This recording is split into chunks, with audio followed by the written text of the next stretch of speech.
responsibility to America's families through insurance, healthcare, real estate, and financial services.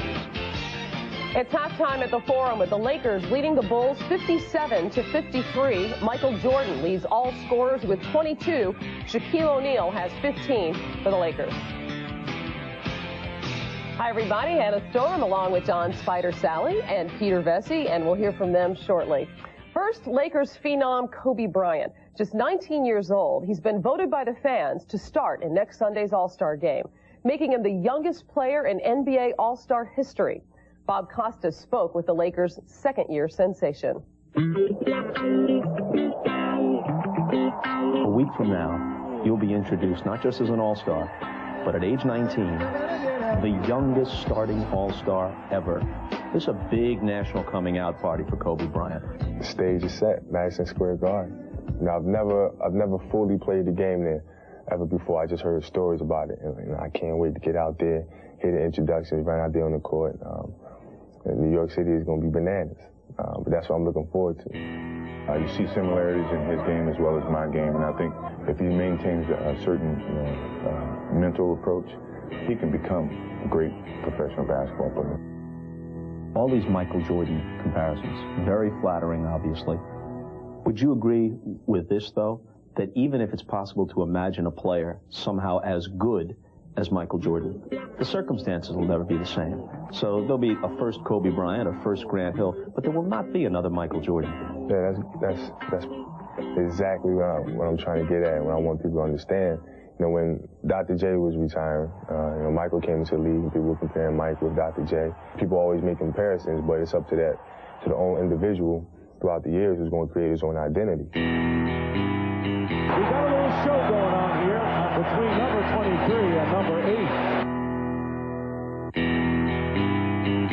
8. When you played against Jordan in December in Chicago, great game. You had 33, he had 36, and there was conversation going on. What was that conversation like? No, we were just talking about a couple moves and get a chance to go up against one of the best basketball players that ever played this game. You know, learn, and most importantly, compete. Was he helpful? Yeah, he was very helpful. He was very helpful. I remember he gave me a couple bits of advice here and there. Anything you want to divulge?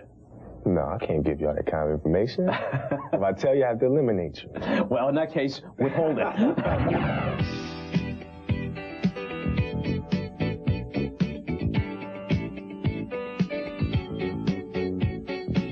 Kobe, how old were you when you were first able to beat your dad one-on-one?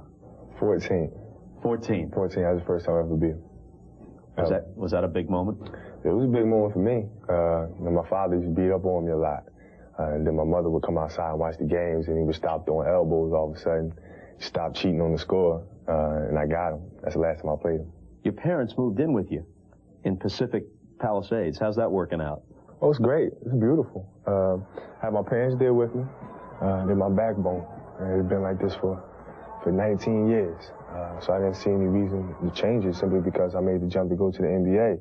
I don't mean to oversimplify things, but it seems like you're able to walk the line between what remains of your youth and still enjoying it and viewing yourself as a kid to the extent that that's appropriate, but also step up into the NBA and take care of yourself. You're comfortable with 1 foot in the water and 1 foot out, huh? I mean, I am 19. I'm very, very young. But at the same time, basketball has no age. Jump shot has no age. Crossover has no age. So when I'm out there playing, I'm playing hard. I'm fitting in just with the rest of the guys. But off the court, I'm 19 years old. I'm just going to have fun like a 19-year-old would. There's certainly been other notable NBA players to skip college, go to the NBA straight out of high school, like Moses Malone and Kevin Garnett.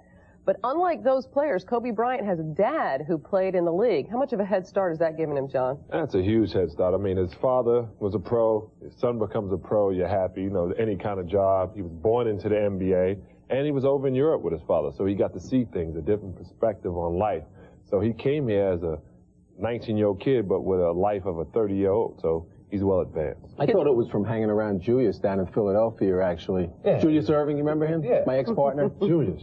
Although that's also a very fine influence, and for a 19-year-old, he really has grown up, but he still has room to grow. He does, Hannah. Right now, he's predominantly relying on the spectacular, and I think what Kobe has to learn is that you don't always have to do one-on-one. You don't always have to make spectacular shots, passes. Rely more on fundamentals the way Michael Jordan learned later on in his career. But this kid is young, he's got time on his hands, and he's eminently coachable. But right now, I think he's got to get his teammates more involved, help them out, make them better, as opposed to making his posters better. His numbers thus far in the first half, he has 8 points on 2 of 7 shooting from the field, 4 rebounds, and a pair of assists. When we return, highlights from the Knicks and the Heat, who played earlier today.